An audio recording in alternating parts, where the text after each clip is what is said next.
The village of Amodi was a picture of tranquility. Nestled between lush green hills and a river that sparkled like diamonds under the sunlight, it was a place where life moved at its own gentle pace. The villagers believed their home was blessed, and their days were filled with laughter, songs, and the traditions passed down through generations. But for Nkiru, the beauty of Amodi felt like a cruel contrast to the storm raging within her. Nkiru sat under the ancient Iroko tree at the edge of the village, her hands resting on her swollen belly. She gazed at the river that had been her solace since childhood, but today, its calm waters offered her no peace. Her face was pale, her eyes red from nights of restless sleep and silent tears. Her pregnancy, which should have brought joy and anticipation, was instead a harbinger of fear. The curse. It was all she could think about. For as long as she could remember, her family had been plagued by a generational curse, a curse that claimed the life of every woman after the birth of her first child. It was whispered about in the village, spoken of in hushed tones. No one knew the origin of the curse, but its reality was undeniable. Nkiru's mother had died shortly after giving birth to her, just as her grandmother and great-grandmother had before her. Now, with her own child nearly due, Nkiru felt a shadow of death looming over her. Her husband, Chijioke, approached quietly, carrying a basket of fresh yams from the farm. He paused when he saw her, his heart aching at the sight of her despair. Chijioke was a strong, hard-working farmer, known for his gentle nature and unshakable love for his wife. He set the basket down and sat beside her, wrapping an arm around her shoulders. "You've been here all morning," he said softly. "You shouldn't sit for too long in your condition." Nkiru didn't respond. Instead, she leaned into him, finding comfort in his presence. After a long silence, she whispered, "Chijioke, what if I don't survive this? What if our child grows up without a mother, just like I did?" Chijioke tightened his hold on her. "Don't say that, Nkiru. We'll find a way. I won't let anything happen to you. I promise." His words were sincere, but Nkiru could hear the uncertainty in his voice. The curse was no ordinary problem, it was beyond the realm of human understanding. Still, she appreciated his determination, and for a moment, she allowed herself to hope. The following evening, the village was alive with celebration. It was the annual Festival of Light, a time when the villagers honored the spirits of their ancestors and prayed for blessings. Colorful lanterns hung from every house, and the air was filled with the aroma of roasted maize and palm wine. Nkiru and Chijioke attended, though her heart wasn't in it. She clung to his arm as they moved through the crowd, nodding politely to neighbors who wished them well. At the center of the village square, the elders were seated in a semicircle, their faces illuminated by the flickering flames of a large bonfire. One of them, Elder Obi, was recounting a tale from the village's history. He was known for his storytelling, and the villagers listened intently, hanging on his every word. "And so, the river goddess blessed the land with fertile soil and bountiful harvest," Elder Obi said, his voice deep and commanding. "But blessings come with sacrifices, and when the people forget their debts, the spirits remember."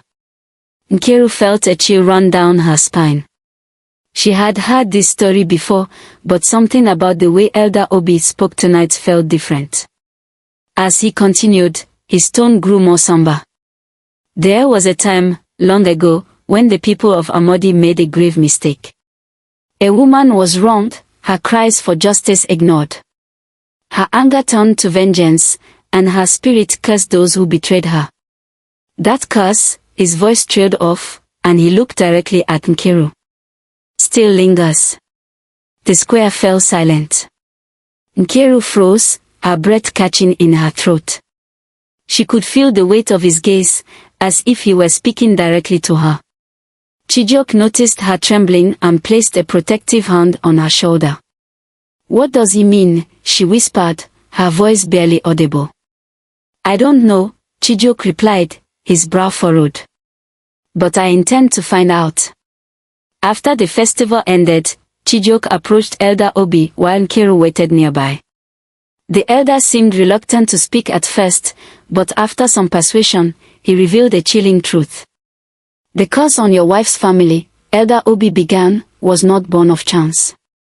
Generations ago, a woman named Edeora was buried alive after being accused of witchcraft. She was innocent, but the people feared her. As they buried her, she swore vengeance, cursing the women of the family who had betrayed her. That family is Nkiru's lineage. Nkiru, overhearing their conversation, felt a wave of nausea. She staggered backward, clutching her belly as if to protect her unborn child. The pieces of the puzzle began to fall into place. The dreams she had been having, the woman crying in the forest, suddenly made sense.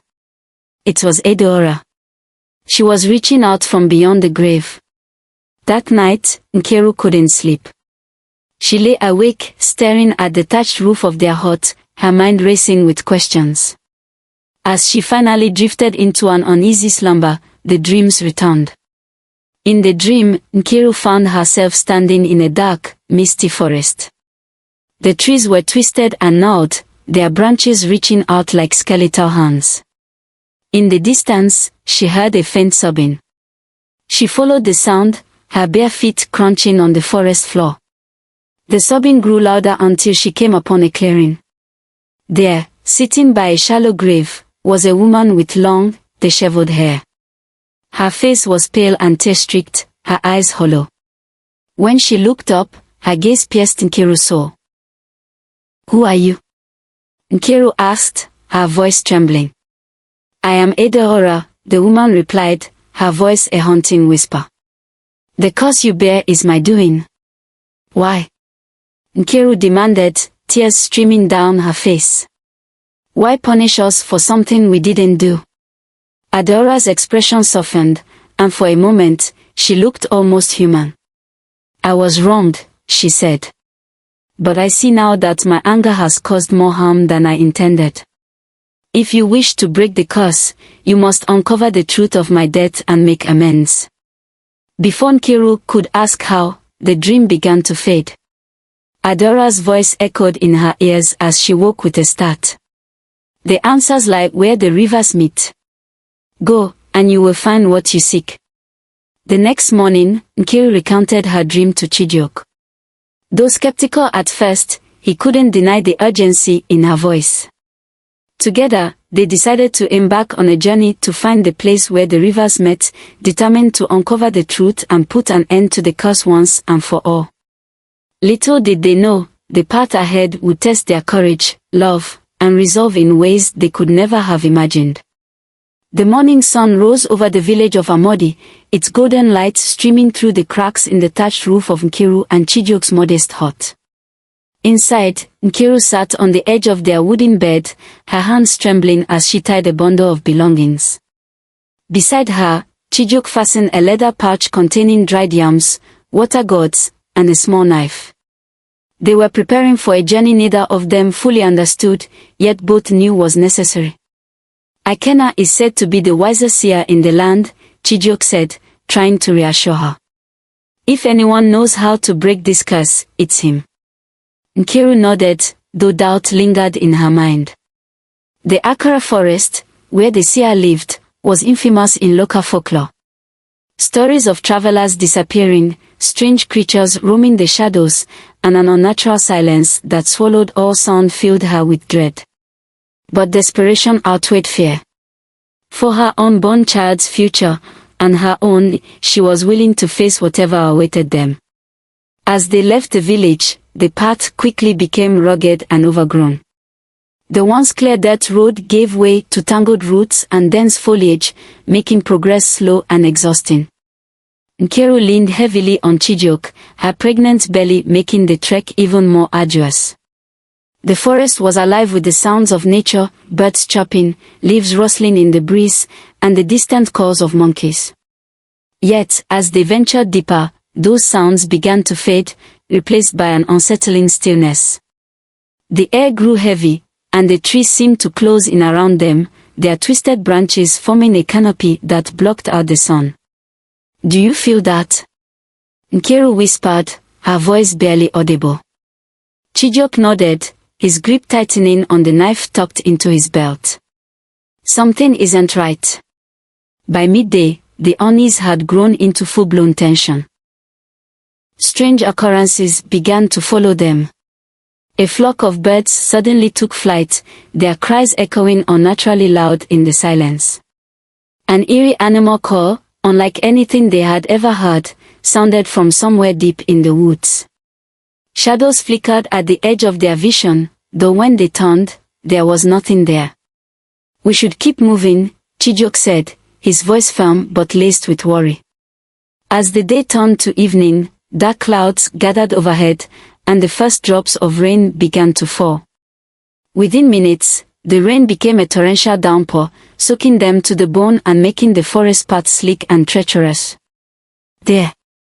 Chijioke pointed to a dilapidated hut barely visible through the sheets of rain. They hurried toward it, grateful for the shelter despite its ominous appearance.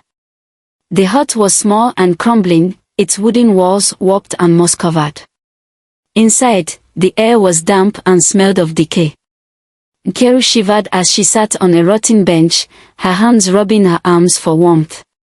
"This place," she murmured, her voice trailing off. Chijioke lit a small fire using dry leaves and twigs he found in the corner. The flickering flames cast long, dancing shadows on the walls. As they sat in silence, the storm raging outside, Nkiru felt an inexplicable chill creep over her. That night, as Chijioke slept fitfully beside her, Nkiru had a vision. She found herself standing in a dark void, surrounded by faint whispers. Slowly, the whispers grew louder, taking on the voices of her ancestors. Shapes began to materialize, pale, ghostly figures with hollow eyes and mournful expressions. "You must end this, Nkiru," one of the figures said, stepping forward. It was an older woman, her features sharp and stern. "The curse will not stop until justice is served." "What must I do?" Nkiru asked, her voice trembling. "I don't know how to stop it." The figures began to chant in unison, their voices echoing in the void. The older woman stepped closer, her gaze piercing. "Find the grave of Edoora. Only there can the curse be undone." Nkiru's surroundings shifted, and she found herself standing in a misty clearing. At the center was a shallow grave marked by a single, crooked stone. The whispers grew deafening as the vision began to fade, and Nkiru awoke with a start, her heart pounding. The next morning, Nkiru recounted her vision to Chijioke as they prepared to leave the hut. He listened intently, his brow furrowed in thought. "The grave," he said finally. "We need to ask Ikena about this. He might know where to find it." Their journey resumed, and after several more hours of trudging through the forest, they arrived at Ikena's dwelling. It was an unassuming structure made of mud and thatch, adorned with strange symbols painted in red and white. Smoke rose from a fire pit outside, and the air was thick with the scent of herbs. The seer, an elderly man with a long white beard and piercing eyes, greeted them at the entrance.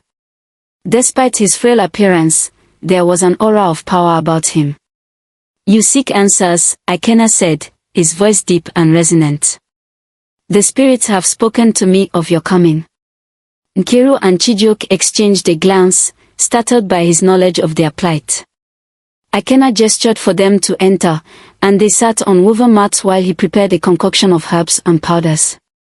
"Your family bears a heavy burden," he said, stirring the mixture in a clay bowl. "The curse is tied to Adora's grave, as your vision revealed. But breaking it will not be easy. What must we do?" Chijioke asked, his tone urgent. Ikena's expression darkened. "To lift the curse, you must make an offering, a life for a life. Only then will the spirit of Edoora find peace."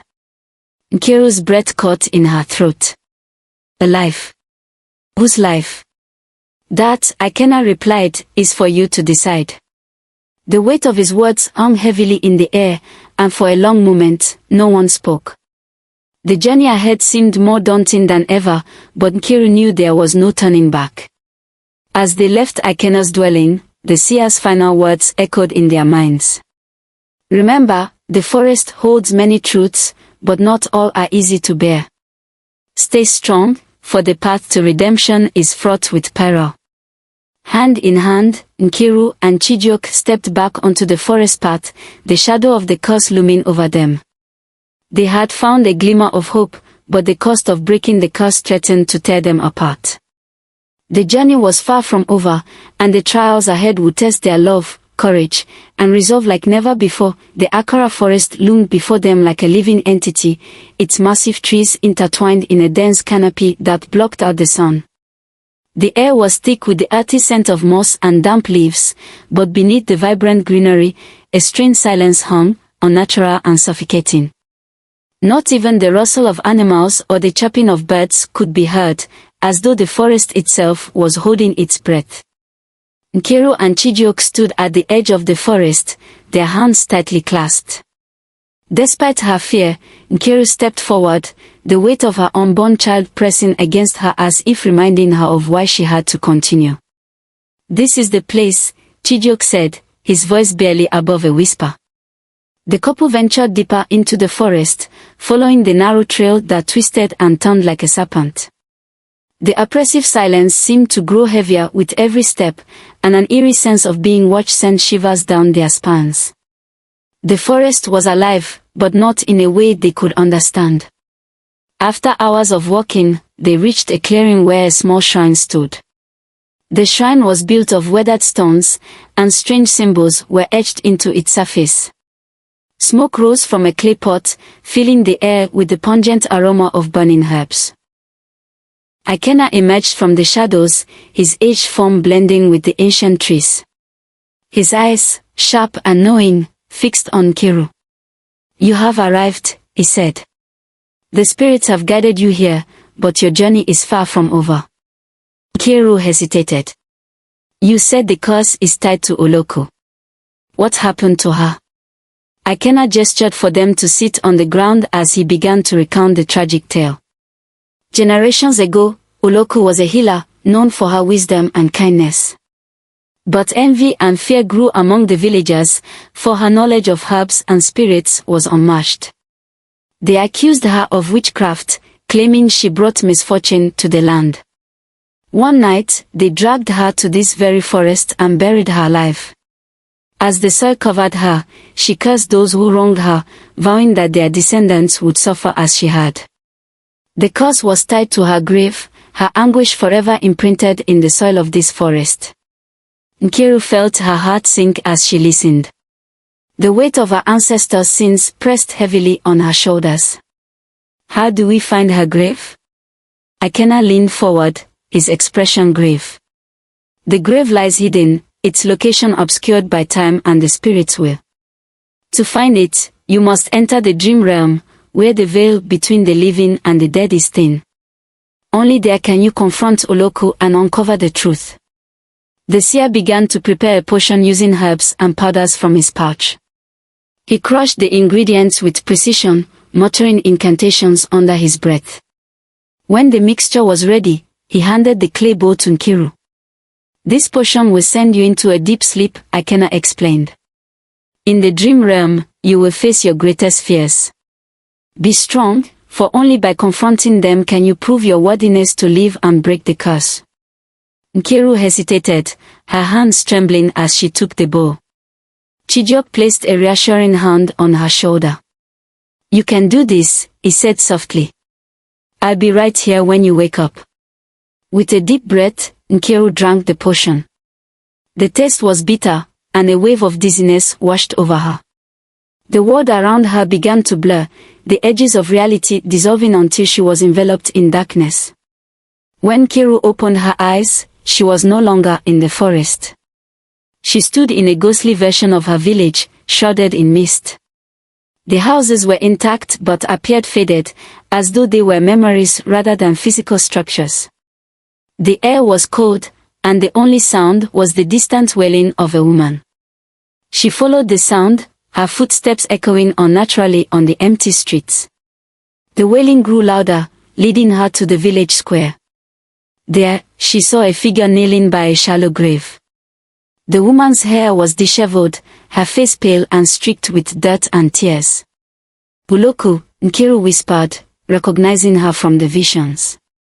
The woman looked up, her hollow eyes locking onto Nkiru's. "You have come," Oloku said, her voice a haunting melody. "Do you seek to end my curse?" "Yes," Nkiru replied, her voice trembling. "I want to save my child and my family." Oloku rose to her feet, her movement slow and deliberate. "Do you think it is so simple? My pain runs deep, and my vengeance was justified. Why should I grant you mercy?" Nkiru felt a lump in her throat. "Because my child is innocent. They had no part in what happened to you. Please, help me break this cycle." Oloku studied her for a long moment before speaking. "Very well. To prove your worthiness, you must face 3 trials. Only then will I reveal the location of my grave. The first trial, the River of Shadows." Oloku led Nkiru to a river that shimmered like glass, its surface reflecting the misty sky. "Retrieve the necklace I wore when I was buried," Oloku said. "It lies at the bottom of this river, guarded by the spirits of the betrayed." As Nkiru stepped into the icy water, ghostly hands reached out from the depths, clawing at her legs. The spirits whispered accusations, their voices filled with anger and sorrow. "You are one of them," they hissed. "You will suffer as we did." Nkiru fought against the hands, her determination unwavering. She reached the bottom of the river and found the necklace, its pendant glowing faintly. The hands tightened their grip, but with a burst of strength, she broke free and surfaced, gasping for air. The second trial, the riddle of the tree. Oloku took Nkiru to an ancient tree with gnarled branches. The tree spoke in a deep, resonant voice. "Answer my riddle, and I will grant you passage. Fail, and you will remain here forever." The riddle was intricate, playing on words and logic. Nkiru thought carefully, drawing on her experiences and instincts. Finally, she answered, and the tree's branches parted, allowing her to pass. The third trial, facing her fear. For the final trial, Oloku brought Nkiru to a clearing where Chijioke lay motionless on the ground. Blood pooled beneath him, and his lifeless eyes stared at the sky. Nkiru screamed, her heart shattering at the sight. "Your fear is your greatest weakness," Oloku said. "If you let it consume you, you will fail." Through her tears, Nkiru forced herself to move. She knelt beside Chijioke, whispering words of love and apology. As she embraced him, his body began to fade, replaced by a warm light. The fear lifted, replaced by a sense of peace. When Nkiru opened her eyes, she was back in the forest. Oloku's spirit stood before her, her expression softened. "You have proven yourself worthy," she said. "My grave lies beneath the twisted oak at the heart of this forest. Go, and do what must be done." With that, Oloku vanished, leaving Nkiru and Chijioke to face the final leg of their journey. They had the location of the grave, but the hardest choice still lay ahead. The cold mist of the dream realm pressed against Nkiru's skin as she stood before Oloku, whose spectral figure seemed to flicker between solidity and shadow. Her hollow eyes bored into Nkiru, studying her as though searching for weakness. "You seek to undo my curse," Oloku said, her voice echoing like a haunting melody. "But redemption comes at a cost. To prove your worthiness, you must complete 3 trials. Each will test your courage, your wisdom, and your will to survive." Nkiru swallowed hard, her resolve wavering for only a moment. "I'll do whatever it takes," she said, her voice steady despite the fear bubbling within her. "Tell me what I must do." Oloku's expression remained unreadable as she gestured to the misty void. "Your first trial awaits." The first trial, the River of Shadows. The scene shifted, and Nkiru found herself standing on the banks of a wide, dark river. The water was unnaturally still, its surface like polished obsidian. Shadows writhed beneath the surface, flickering and twisting as if alive. The air around her was heavy, thick with a sense of dread. To complete this trial, Uloku's voice echoed, though her form was nowhere to be seen, you must retrieve the relic that lies at the river's bottom. But beware, the spirits of the betrayed guard it. They will test your resolve. Nkiru stepped hesitantly into the icy water, gasping as the chill seeped into her bones. The river grew deeper with every step, the shadows beneath the surface growing more restless. When the water reached her chest, the first ghostly hand emerged, pale and skeletal, grasping at her arm. You do not belong here, a disembodied voice hissed. Turn back, or you will join us. I cannot, Nkiru replied, her voice trembling. I must complete this. More hands emerged, clawing at her legs and pulling her down. Nkiru struggled against them, her heart pounding in her chest. She took a deep breath and dove beneath the surface, the world around her plunging into darkness. The shadows coiled around her, their whispers growing louder, accusing her of sins she did not commit. Release me, she shouted, kicking against the pool of the shadows. She spotted the relic, a rusted necklace with a glowing pendant, half buried in the riverbed. Summoning all her strength, she reached for it, her fingers closing around the chain. The shadows screeched in fury, but with a powerful kick, Nkiru broke free and surfaced, clutching the relic tightly. As she stumbled back onto the shore, the river fell silent, and the shadows vanished. Nkiru collapsed onto the ground, gasping for air, the pendant still glowing faintly in her hand. The second trial, the riddle of the tree. The mist shifted again, and Nkiru found herself standing before an ancient tree with gnarled branches. Its trunk was massive, its bark etched with strange symbols that seemed to glow faintly in the dim light. The tree's branches twisted unnaturally, and as Nkiru approached, it spoke in a deep, resonant voice. Traveler, you stand before the tree of truth. To pass this trial, you must solve my riddle. Fail, and you will be lost in this realm forever. Nkiru's throat tightened as she stepped closer. What is the riddle? The tree's branches swayed, and its voice thundered, I speak without a tongue. I hear without ears. I have no body, but I come alive with the wind. What am I? Nkiru frowned, her mind racing. She had heard riddles like this before, but the weight of the situation made it hard to focus. The answer was just out of reach, teasing her thoughts. The tree's voice grew impatient. What am I, mortal? Speak, or remain here forever. Nkiru closed her eyes, forcing herself to breathe deeply and calm her mind. The answer came to her in a flash of clarity. She opened her eyes and said, You are an echo. The tree was silent for a moment, and then its branches parted, creating a path forward. You have answered correctly, it said. You may pass. Relief washed over Nkiru, but the weight of the next trial loomed ahead. She stepped through the path, her heart heavy with anticipation. The third trial, facing her fear. The mist thickened, and Nkiru found herself standing in a familiar setting, their small hut in Amodi. At first, she felt a pang of relief, believing she had returned home. But the scene was wrong. The air was heavy with silence, and the walls seemed to shimmer like a mirage. Chijuk. She called out, her voice echoing unnaturally. She turned to see Chijuk lying motionless on the floor, blood pooling beneath him. Her heart stopped, and she ran to his side, dropping to her knees. No, no, no, she whispered, shaking him. Wake up, please. Her cries were met with silence. The air grew colder, and when she looked up, she saw a figure standing in the doorway. It was a child, the little girl with wide, unblinking eyes. Nkiru's breath itched as she realized the child looked just like her, but younger.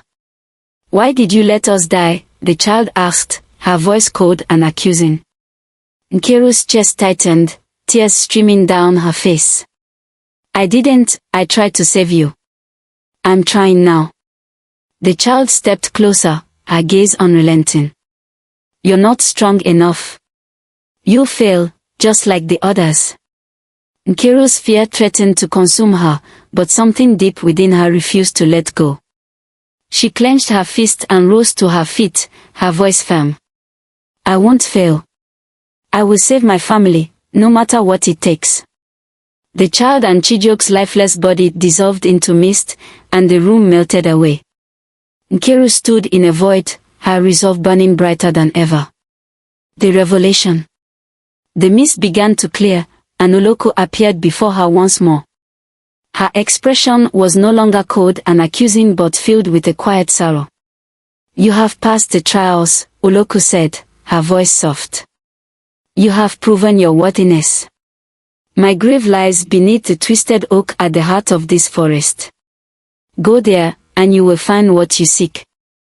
Nkiru nodded, her body aching from the trials but her spirit stronger than ever. As she turned to leave, Oloko's voice stopped her. Remember, she said, freeing me comes with a price. The curse can only be undone through great sacrifice. Be prepared to give what you hold most dear. The words lingered in Nkiru's mind as she woke from the dream realm, her hand clutching the glowing pendant. Chijioke was by her side, his worried expression softening as she opened her eyes. I know where we need to go, Nkiru said, her voice steady. But it won't be easy. Chijioke took her hand, his grip firm and reassuring. We'll face it together.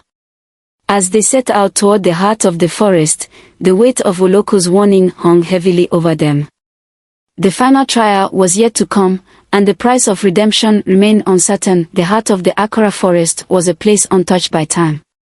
The trees there were ancient, their roots rising like twisted claws from the earth, and their branches so thick they nearly blotted out the sky. As Nkiru and Chijioke walked deeper into the woods, the air grew colder, carrying with it an unnatural stillness that made even the smallest sound seem deafening. Nkiru clutched the glowing pendant they had recovered during her trials in the dream realm. Its faint light pulsed in rhythm with her heartbeat, guiding them toward the grave of Oloko. Despite Chijioke's reassuring presence by her side, Nkiru's mind was heavy with dread. Oloko's warning echoed in her thoughts, freeing me comes with a price. Be prepared to give what you hold most dear. After hours of trekking, they came upon a clearing that seemed to exist outside the natural order of the forest. The air here was freezing, their breaths misting as though it were the dead of winter. The ground was overgrown with vines and moss, but at its center stood a twisted oak tree, its trunk gnarled and blackened as if scorched by fire. Beneath the tree, the earth looked disturbed, as though something had been buried there long ago. This must be it, Chijioke said, his voice barely above a whisper. Nkiru nodded, her hands trembling. The grave. The couple exchanged a glance, a silent agreement passing between them.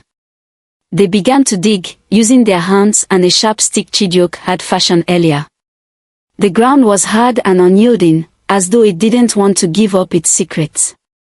As they walked, the forest around them seemed to come alive. The wind picked up, howling through the trees like a mournful wail. The branches above shook violently, their gnarled forms casting grotesque shadows. The ground beneath them trembled, threatening to give way. It was as if the forest itself was trying to stop them. Keep digging. Chijioke shouted over the growing chaos.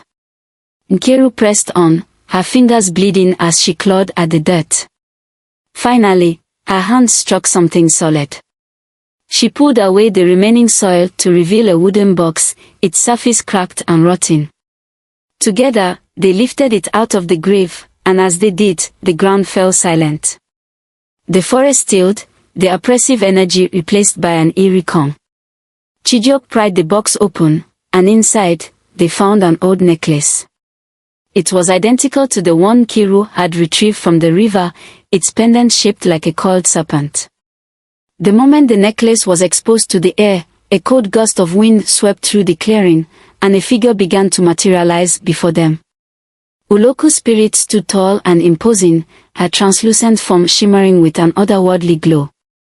Her face was both beautiful and terrifying, her hollow eyes filled with an ancient sorrow. The air around her seemed to hum with power. "You have found my grave," Uloku said, her voice resonating like a chorus of whispers. "And you have disturbed my rest." Nkiru stepped forward, clutching the necklace. "We didn't come to disturb you. We came to end the curse." Uloku tilted her head, studying Nkiru. "The curse is not so easily undone. It was born from my suffering, my pain, my betrayal. To break it requires balance. A life for a life." Nkiru felt her heart drop. She had known this moment was coming, but hearing the words out loud made it all the more real. She turned to Chijioke, her eyes pleading. "There has to be another way." "There is no other way," Uloku said, her tone final. "The life of an innocent must be given, just as mine was taken. Only then will the curse be lifted." Chijioke stepped forward, his face calm but resolute. "Then take me." Nkiru gasped, grabbing his arm. "No. I can't lose you." Chijioke placed his hands on her shoulders, his eyes meeting hers. "You won't lose me. You and our child will live. That's all that matters." Tears streamed down Nkiru's face as she shook her head. "There has to be another way. We'll find it. We'll figure something out." "There is no time," Chijioke said gently. "You and our baby deserve to be free from this curse. This is my choice." Uloku watched the exchange silently, her expression unreadable. Finally, she spoke. "You would give your life willingly. For her and the child." "Yes," Chijioke said without hesitation. The spirit's gaze softened for the first time, and a flicker of emotion passed over her face. "You remind me of someone," she said quietly. "Someone who stood by me, even when the world turned against me." Nkiru clung to Chijioke, her sobs racking her body. "Please, there has to be another way." Uloku turned to Nkiru, her eyes filled with an ancient sorrow. "There is no other way to lift the curse." "But perhaps," she hesitated, as though battling an inner conflict. "Perhaps I can offer a different choice." Nkiru wiped her tears, her voice trembling. "What choice?" Uloku stepped closer, her spectral form flickering. "The curse was born of betrayal, of pain and loss. If you are willing to carry my memory, if you vow to honor my story and ensure my name is never forgotten, I will spare his life." Nkiru's breath caught in her throat. "What does that mean?" "It means the curse will end," Uloku said. "But the burden will remain with you.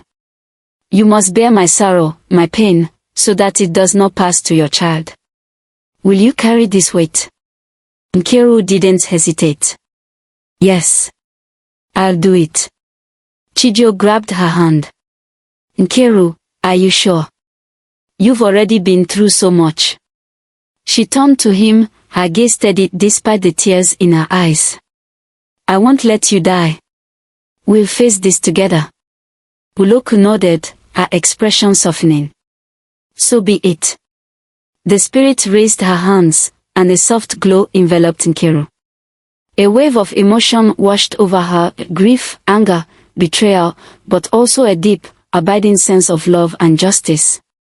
The pain was overwhelming, but she stood firm, her resolve unshaken. As the glow faded, Oloku's form began to dissolve. Her voice, now soft and melodic, echoed through the clearing. "The curse is lifted. Live well, and remember me." The forest seemed to exhale as Oloku disappeared, the oppressive energy lifting. The air warmed, and the sounds of nature slowly returned. Nkiru collapsed into Chijioke's arms, exhausted but relieved. "It's over," Chijioke whispered, holding her close. "You did it." Nkiru nodded weakly, her heart heavy but hopeful. They had survived, and their child would be born free from the curse. Yet, she knew she would carry the weight of Oloko's memory for the rest of her life, a small price to pay for the freedom of her family. As they left the clearing, hand in hand, the twisted oak tree stood silently behind them, its dark branches swaying gently in the wind. The silence in the clearing was deafening as Oloko's piercing gaze swept between Nkiru and Chijioke. The air seemed to thicken with anticipation, as if the entire forest held its breath, waiting for the decision that would change everything. "You would sacrifice yourself?" Oloko asked, her voice as haunting as the wind through the trees. Her hollow eyes rested on Chijioke, who stood unwavering despite the weight of her question. "Yes," Chijioke said firmly. "I will give my life for hers and for our child." Nkiru's heart shattered at his words. She clutched his arm, her voice breaking as she cried, "No, Chijioke. You can't do this. I won't let you." Chijioke turned to her, his expression tender but resolute. "Nkiru, this is the only way. If it means you and our baby will live, it's a sacrifice I'm willing to make." Tears streamed down her face as she shook her head vehemently. "There has to be another way. I can't lose you, I won't." Oloko observed the exchange in silence, her spectral form flickering faintly as if reflecting her own inner turmoil. She stepped closer, her otherworldly presence both commanding and sorrowful. "You speak of love," Oloko said, addressing Nkiru. "A love that defies death and despair. It is a rare and powerful thing. But love alone cannot undo the curse. Justice must be served." Nkiru fell to her knees, clutching the glowing pendant in her hands. "Please," she begged, her voice choked with emotion. "I understand your pain. I've seen it. I've felt it. But I can't let Chijioke die. There must be another way. I'll do anything." Oloko's expression softened for the first time, a glimmer of humanity flickering in her spectral eyes. She knelt before Nkiru, her translucent form seeming almost solid as she reached out and placed a ghostly hand over Nkiru's trembling ones. "You would carry my burden?" Oloko asked quietly. "You would ensure my story is not forgotten, that my name and my pain are remembered for generations?" Nkiru nodded fervently. "Yes. I promise. I will honor you and your story. I'll make sure no one forgets what was done to you." Oloko straightened, her form glowing faintly brighter. "Very well. I will lift the curse. But understand this, though you are free, the child you bear will carry the weight of my legacy. Her life will not be ordinary. She is tied to the balance of this world in ways you cannot yet understand. The ritual of redemption." The air in the clearing grew colder as Oloko began to chant in an ancient language. Her voice resonated through the forest, a mournful melody that seemed to vibrate in Nkiru's very bones. She gestured for Nkiru to place the pendant back into the grave. Nkiru hesitated for a moment, then stepped forward, her hands trembling as she laid the glowing relic into the shallow grave beneath the twisted oak. The moment the pendant touched the earth, the ground seemed to pulse, and an unnatural light spilled from the soil. Oloko turned to Nkiru. "Repeat these words after me." The incantation was unfamiliar and difficult to pronounce, but Nkiru's voice grew stronger with each phrase she repeated. The forest responded to the ritual, the trees swayed violently despite the absence of wind, and the ground trembled as if alive. Chijioke stood nearby, watching with equal parts awe and fear. As Nkiru finished the incantation, the light from the grave intensified, casting the entire clearing in a brilliant glow. Oloko's form began to dissolve, her edges softening as she became one with the light. "The curse is broken," Oloko said, her voice now gentle and filled with peace. "Live well, and remember my story. Your child will be a beacon in dark times. Protect her." With those final words, Oloko vanished, her spirit finally at rest. The forest grew still, the oppressive energy that had hung over it dissipating like morning mist. The air felt lighter, warmer, as if the forest itself had been freed from a terrible weight. The warning fulfilled. Nkiru collapsed to her knees, exhausted but overwhelmed with relief. Chijioke rushed to her side, pulling her into a tight embrace. "It's over," he whispered, his voice thick with emotion. "You did it." Nkiru nodded, tears streaming down her face as she clung to him. "We did it," she said softly. "We are free." But as the couple prepared to leave the clearing, a strange sensation washed over Nkiru. A sharp pain shot through her abdomen, and she doubled over with a cry. Chijioke caught her before she could fall, panic flashing in his eyes. "Nkiru, what's wrong?" She gripped his arm, her breathing ragged. "It's the baby," she gasped. "She's coming." Chijioke looked up at the sky, and his breath caught. The moon, which had been hidden behind the forest canopy, was now visible through the parted branches. It hung low and massive, its surface bathed in an unsettling red glow. "The blood moon," Chijioke murmured, his voice filled with awe and fear. "The child of destiny." With no time to return to the village, Chijioke laid Nkiru on a bed of soft leaves near the twisted oak. The labor was intense and swift, and Nkiru cried out in pain as the contractions grew closer together. Chijioke held her hand, whispering words of encouragement, though fear gripped his heart. Finally, after what felt like an eternity, the cries of a newborn pierced the silence of the forest. Chijioke wrapped the baby in his outer robe, his hands trembling as he held her for the first time. "She's beautiful," he said, tears streaming down his face as he handed the baby to Nkiru. Nkiru cradled the child to her chest, her exhaustion giving way to overwhelming love.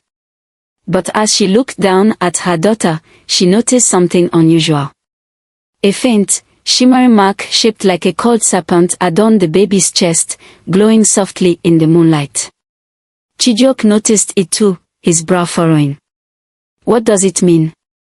Nkiru's mind flashed back to Oloku's final words, "Your child will be a beacon in dark times. Protect her." She kissed the baby's forehead, her resolve strengthening. "It means she is special," Nkiru said, her voice filled with both pride and determination. "She will carry Oloku's legacy, but she will also bring hope."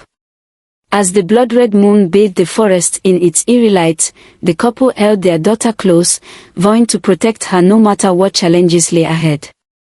For the first time in generations, the weight of the curse was gone, replaced by the promise of a new beginning. Together, they left the clearing, the twisted oak standing silently behind them as a witness to their sacrifice, their triumph, and the birth of a child destined for greatness. The journey back to the village of Amodi was long and arduous, but Nkiru and Chijioke's hearts were lighter than they had been in months.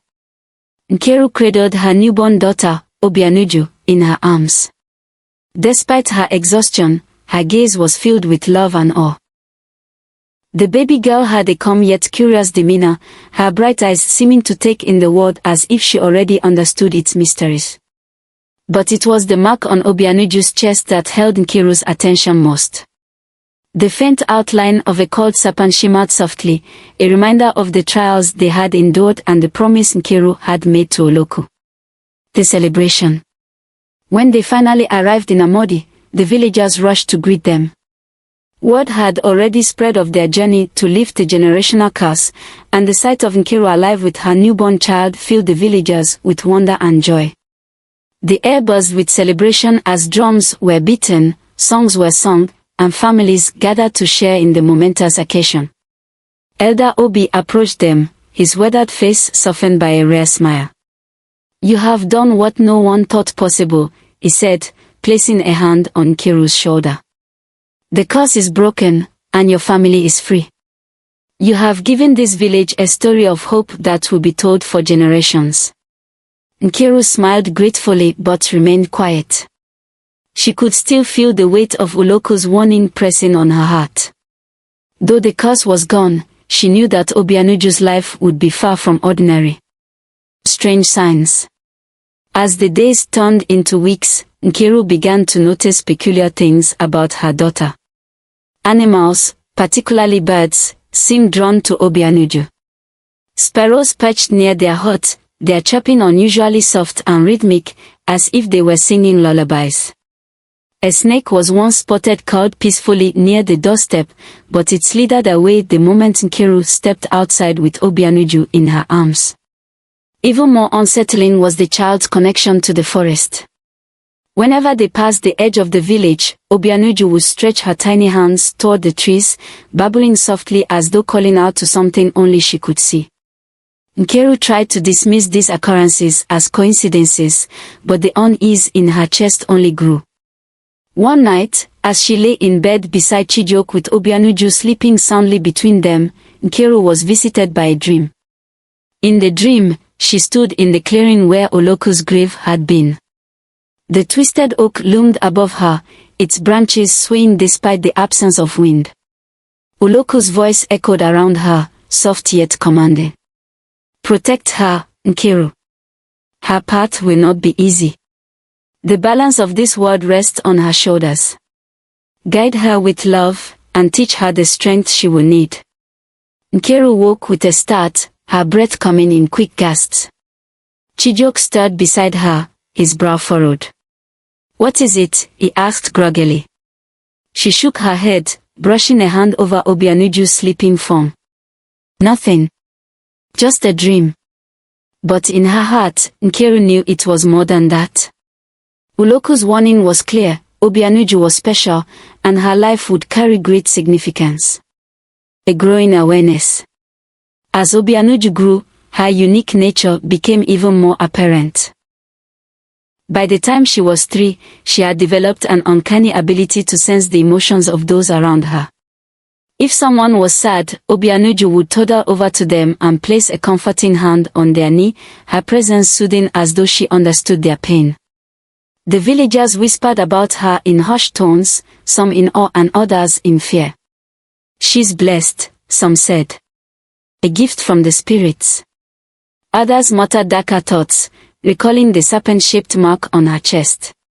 "She's cursed," they warned. "A child tied to the spirit world can bring nothing but trouble." Nkiru shielded Obianuju from the rumors as best she could, but the whispers weighed on her. She often found herself standing by the edge of the forest, staring into its depths and wondering what role it would play in her daughter's future. The call of the forest. One afternoon, when Obianuju was 4, she wandered off while Nkiru was preparing food.